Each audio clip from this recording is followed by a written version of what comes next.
To stretch out the left soleus portion of the calf muscle, place the forefoot of your left foot on an incline block or a piece of wood against the baseboard on the wall. The heel is planted on the ground.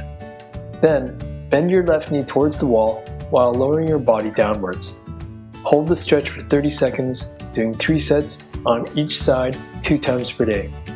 If you have a history of rolling over on your ankles and spraining them, they may be weak or you might have tight soleus muscles as well. This is an excellent way to stretch out the soleus portion of your calf muscles if they are really tight.